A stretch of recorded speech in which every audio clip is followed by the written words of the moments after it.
Okay, thank you to Minister Marlene for that stimulating contribution. And let me now turn to our panel.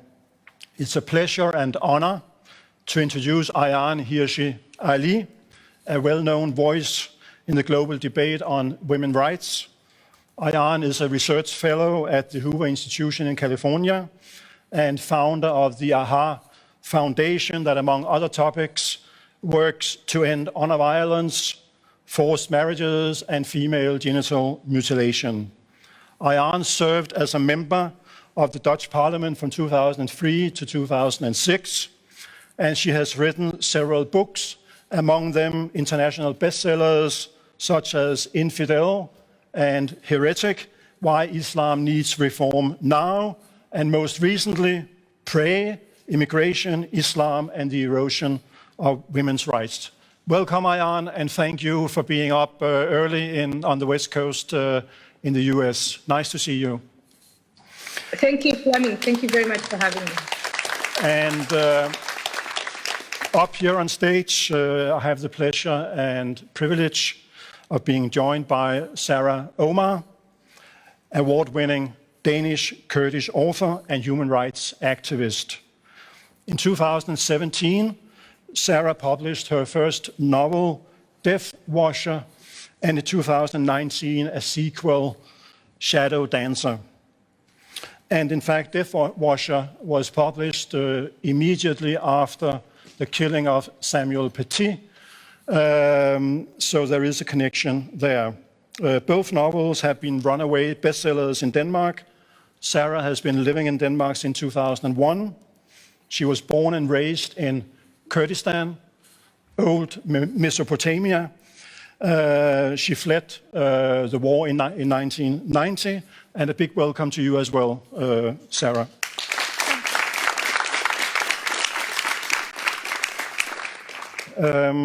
Let me first turn to you, Ayaan. I hope you heard Minister Schiappa's testimony. And let me start with a simple question. Following the killing of Samuel Paty last year, what do you see as the biggest threat to freedom of expression today?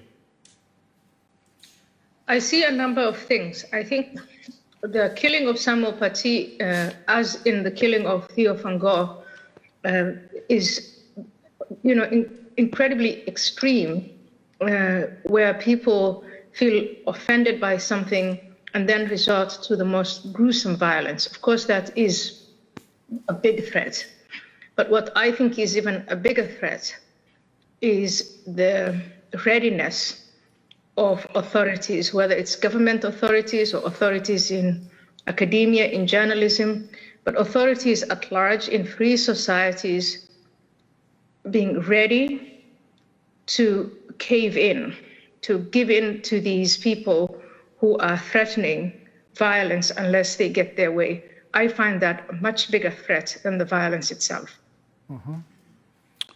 And what do you think, Sara? What do you see today as the biggest threat to freedom of expression? Well, thank you, first of all, for this invitation, and nice to meet you, Ayaan. The big threat today is that it is the question of that we in the 21st century are still asking whether it is permissible to have freedom of expression or not. This is the problem in itself, and I think we need to question more, and I think we need to fight more, and I think we need to take our responsibilities when we are expressing ourselves. Being balanced and being nuanced is very important, but also being direct is very important, because a lot of people have paid a high price. I have seen a lot of atrocities find place through my entire life. Only because someone chose to say, I need my freedom, I need my rights, I need to be a human being, I need to breathe, I need to love, I need to kiss, I need to be have the same rights as my brother. And we have to remember that freedom of speech or rights, human rights, it's not something that someone can give you or take it from you. It's something you are born with. So it's very important to stay calm, but also to tell yourselves that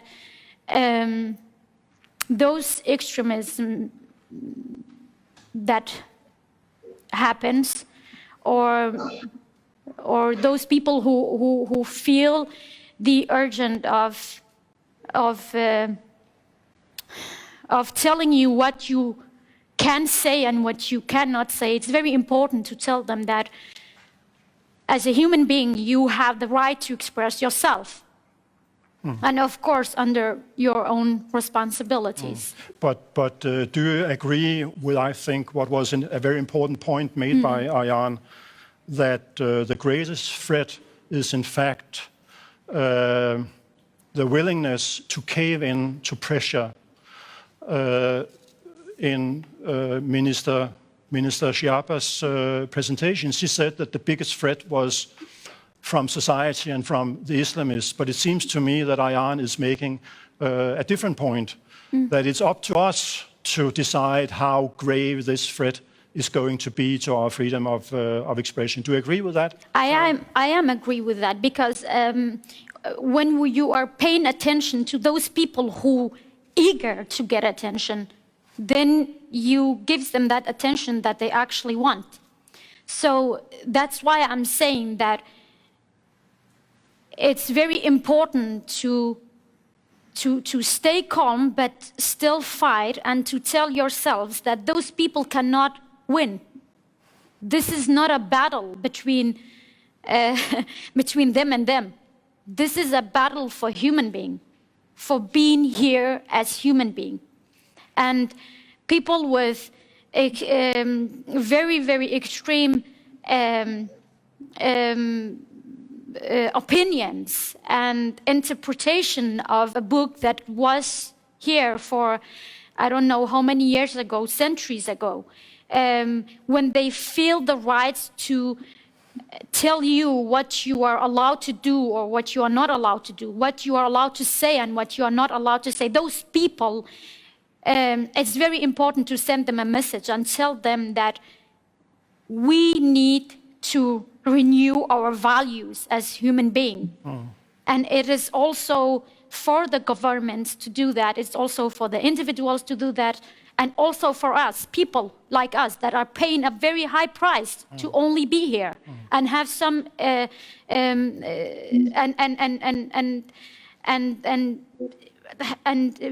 have the right to express ourselves. Ayaan, I want to turn to you again. What do you make of the reaction in Europe to the killing of Samuel Paty? It seemed to me at the time that the support that France was granted by some of the biggest powers in Europe, the United Kingdom and Germany, was very timid. We know that Germany has called on its school teachers not to show the cartoons that Samuel Paty did in his school.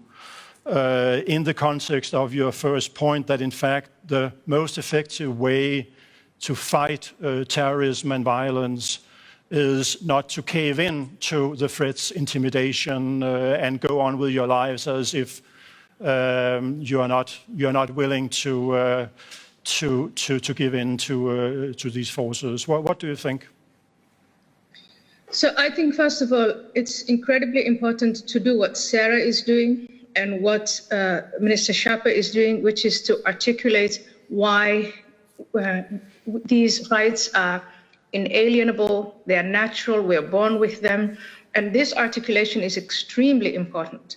So after the death of Samuel Paty, as in after the death of other terrorist attacks and other gruesome killings, those who are elected to power, they come out and they articulate these freedoms, the freedom of speech, and all that, which I think it's a starting point. It's a good point. But then what usually follows is exactly what you described, where they come with the but, and behind the but is some kind of appeasement. I find it shocking, for instance, that after the killing of Samuel Paty in Scotland, hate crime laws are passed. And as you know, all across Europe, there is this push to legislate speech by calling it hate crimes. That, to me, is a clear-cut appeasement of the murderers of, like the murder of Samuel Paty and the radical Islamists and the radical woke, because you can demand that your feelings are hurt.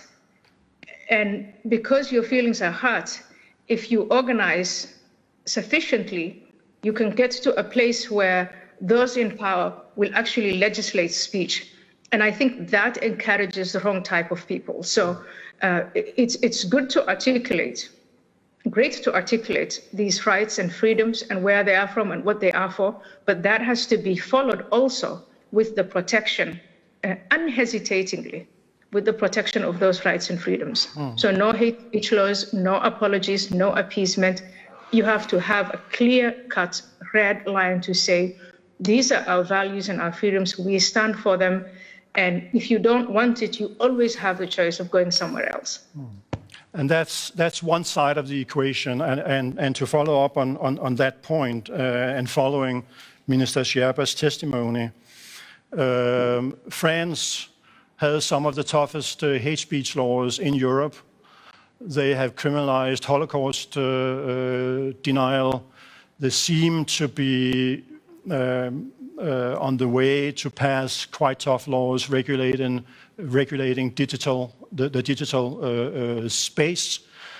And this boils down to the principle of the paradox of tolerance.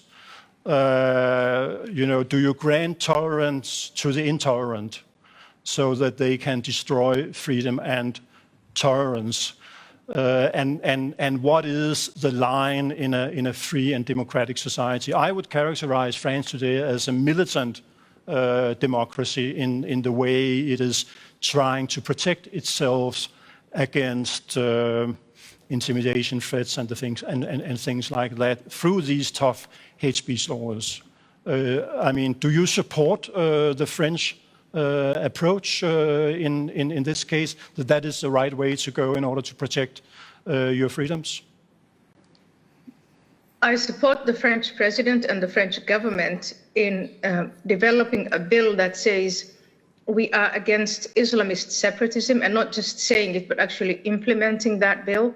I know the bill has been watered down, but it's a beginning. I do not support them in the legislation of hate speech, because that gives the impression that they're willing to compromise. Now, in a democracy, it is natural to compromise on any number of issues. But there are issues that you cannot compromise on, such as life and liberty and equality, the most basic things that are enshrined in the constitutions of most European countries and in the United States of America. There is no compromise on that. It isn't a little bit of life. Or you can't meet halfway on such things. So I think it's right to try and include people and to try and make it clear that minorities belong. But it is wrong to develop these hate speeches, because that creates the impression that it is possible to compromise. And so the more groups organize, the more they demand, and in some cases, the more they resort to violence, the more they expect to get what they want, or a little bit of what they want. And I think that is the wrong impression to give. I want to move on to the relationship between women's rights and freedom of expression.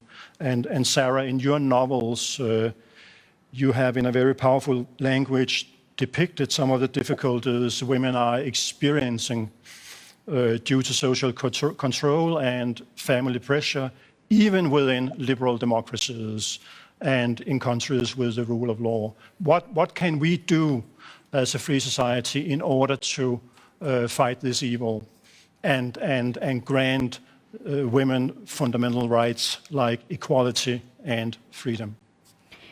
Well, I'm very happy that you're actually asking this question, because my novel is depicting a lot of issues, and one of them is negative social controls. And the reason why I do it, why I write about it, is because I have seen it over and over taken places, and it is also in Europe. It's not only in the Middle East, it's not only in Asia or in Africa, it is everywhere. And the reason why I do it is because also that social control can also create radicalization. It creates people that are not open to see the values that other human beings have. I'm not saying can have, because we have all values that we have. And I don't have the solutions, because I'm an author and I fight for freedom. But my task is to open the door to each family's home and tell you what is happening behind closed doors. And it is the societies, and it's the governments, and it is the organizations that are working with human rights duty to actually find the solutions. I will gladly help finding the solutions, but we need to look at the problems more clearly, because we have so far treated those problems like a symptom. We need to go into the root of the problem in order to understand what is going on, because we are spending a lot of resources, money. We have a lot of programs, we have a lot of discussions, we have a lot of everything. I remember when Ayaan published her books, I was a young girl, and I was thinking, why is there still necessary to publish those books? And then I turned 30, and it was still necessary to publish books about those kind of issues. So the thing is that we have been talking a lot about those kind of problems, but we have still not been able to find a solution. It is because we don't dare to ask too much, and also we are afraid of touching the subjects as we should, and we are afraid of being pointed at as we are racists and you know, all that, you know, that we will be a decent human being, and we are a decent human being. Just because you're writing a book about those kind of topics, it doesn't make you a racist. It makes you a human being who are concerned about some real serious issues that we have in our societies regarding human rights, children's rights, and the rights of just being. So, we need to find a solution, and we need to find it together. But in order to find a solution, we have to talk about obscurantism. We have to talk about the way that a religion can be depicted or are being depicted in order to use it as a weapon against human beings, so you can gain more power. It is all about what kind of weapon the patriarchy are using against other human beings that they are seen as weak. Because in order to take the weapon out of their hands, you have to understand how the weapon is working. You have to understand how they are using it. So this is where I stand. I give you an instruction about what kind of weapon it is and how it is being used. And I hope that people can understand how we can take it out of the oppressor's hands in order to gain more equality for every human being, especially women. Ayaan, on the same question, you list, I think, 8 points at the end of your book, proposals to how to deal with this. And I was struck reading your book, the kind of analogy that exists between the fight for freedom of expression and for women's rights, in the sense that it's about culture and education. Right. Freedom of expression is in many ways unnatural to human beings. The same is tolerance. And the same goes for granting rights to women and the equality between the sexes. I mean, what are your findings and proposals within this context of it's culture, not nature, it's about education and does not come in and by itself?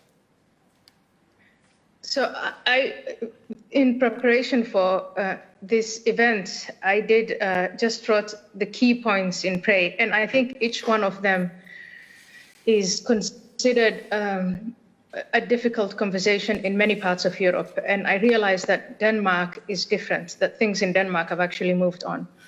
So the first key point I make in Pray is that sexual violence is up against all women. Now, it's always been difficult to talk about sexual violence in general.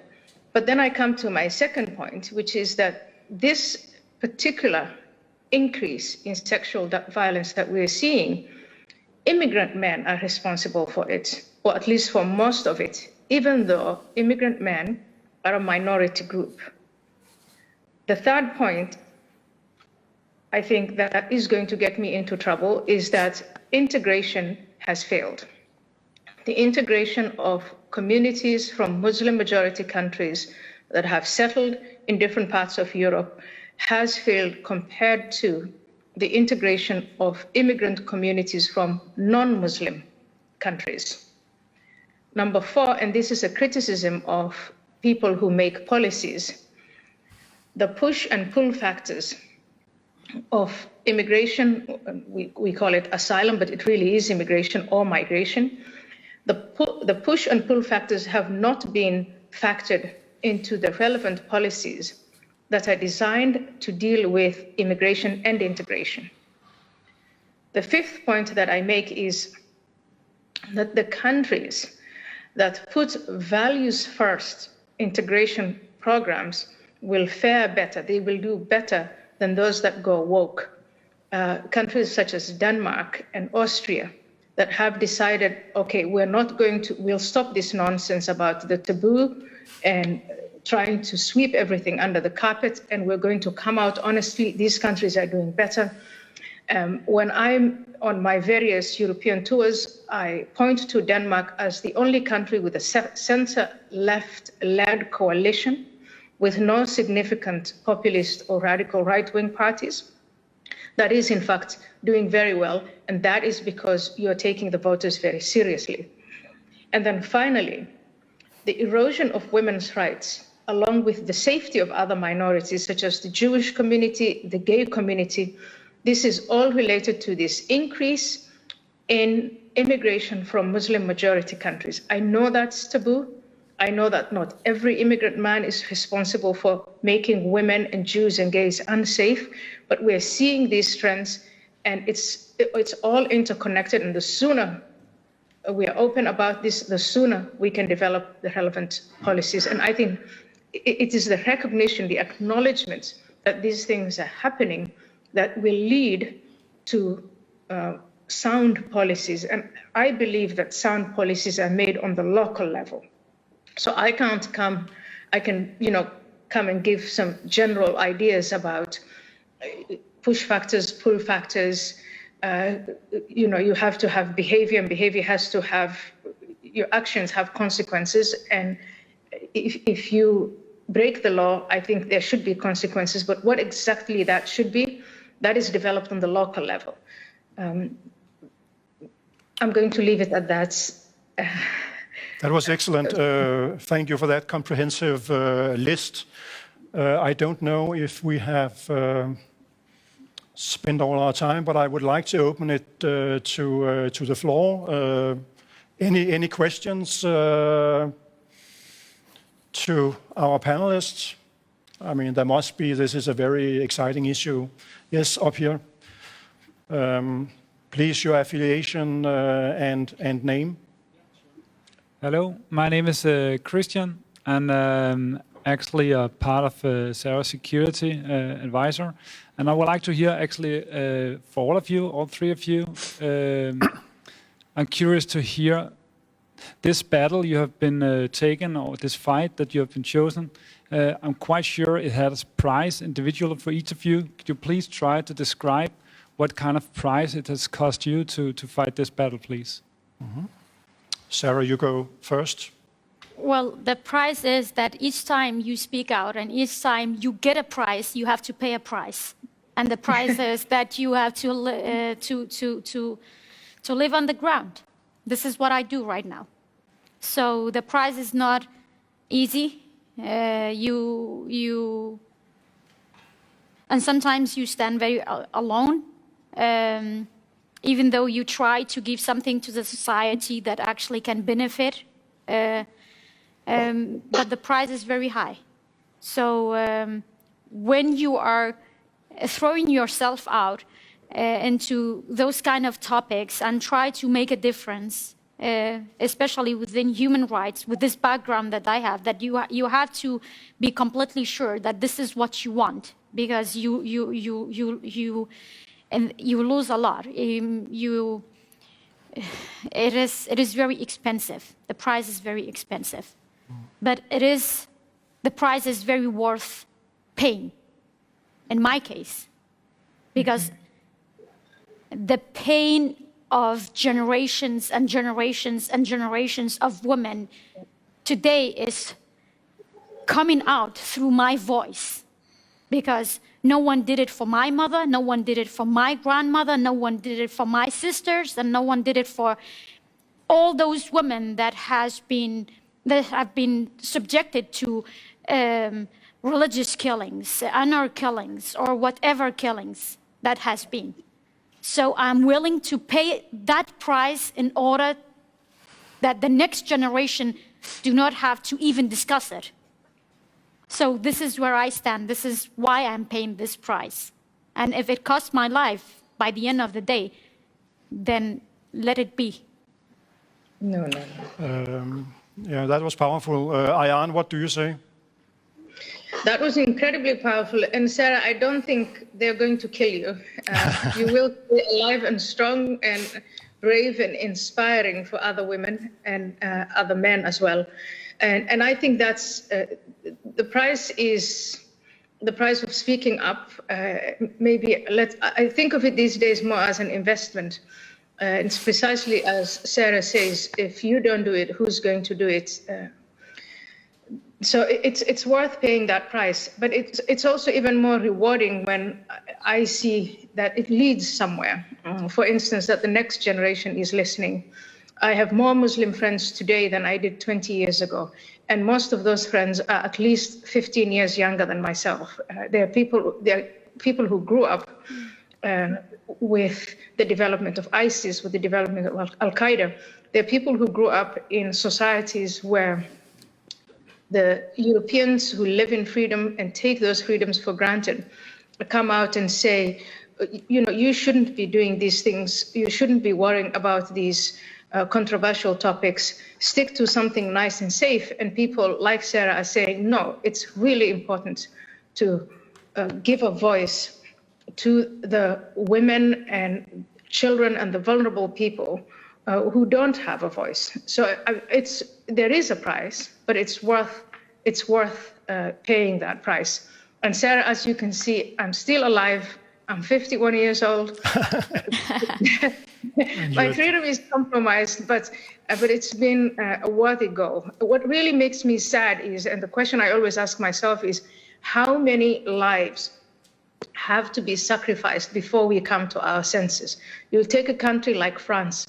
They've had attack after attack. So many people had to be killed for that country to come together around the acknowledgement that this is a specific problem, radical Islamist separatist ideology that it's spreading like a virus.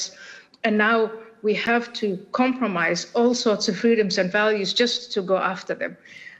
And so usually it would make more sense if we if we resolve these problems before so much life is lost and before so much human suffering has taken place.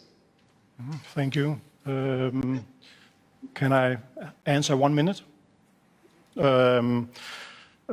I think there are two aspects to this. One is individual, and for me, it is disciplining yourself in the sense that you have to be very clear about what you believe in, if there is a price to be paid for it. So in that way, it's been clarifying for me, because I've had to ask myself what I believe in. And I think the other part, as Ayaan alluded to, about the broader historical context, what I have learned for the past 15 years is that freedom of expression is always under threat, because it involves so much that goes against human nature. So freedom of expression is the exception and not the rule. And the same goes for tolerance. And that's why every generation has to fight its own battle.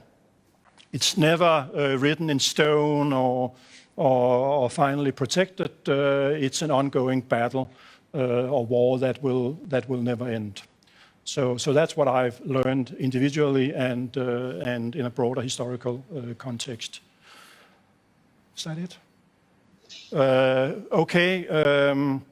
Thank you to Ayaan and Sara, and thank you for your insights and your courage.